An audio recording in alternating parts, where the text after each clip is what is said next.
Sabi nila ang graffiti at art ay may pagkakaiba. Ang art daw ay ginagawa na may kapahintulutan ng publiko, samantalang ang graffiti naman ay itinuturing nilang isang kasong vandalism. Ang graffiti ay pagsusulat o pagguhit ng isang simbolo na karaniwan ay makikita sa mga dingding, pader, mataas na building at kalimitan ay sa mga pampublikong transportasyon gaya ng subway at bus.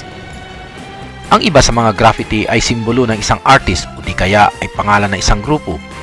Ngunit kung ating titignan ang kanilang mga konsepto, ito ay hindi lamang basta't iginuhit ng pangkaraniwang pintor dahil ang iba sa kanila ay tapos sa kursong fine arts at graphic designing. Ngunit ang iba naman ay matatawag nating inborn ng isang tao na bigong makapag-aral sa universidad. Sa mga artist naman na hangad ay hangaan sila ng kanilang mga katunggali, kahit sa matataas na building ay nagagawa nilang akyatin upang magpinta.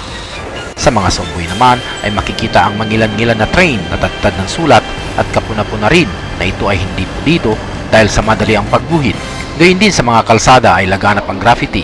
Si Stax na isang graffiti artist ay nagsimulang gumuhit noong 1997 pa na ang kanyang mga obra ay makikita sa kanyang blog.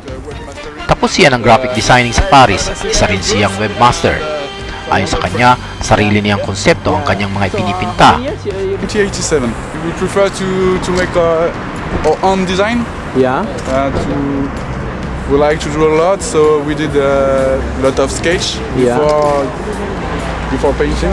Yeah. The one that you're doing there. Okay. So dito sa Paris, nagkaroon ng pagkakataon ng mga graphic artist na ilabas ang kanilang talento sa pagguhit nang sila ay bigyan ng kapahintulutan ng kilalang transport company na RATP upang magpinta sa pader ng dating garahe na ididemolis na ngayong taon. Para sa Balitang Paris, Richard Villanueva, nag-uulat.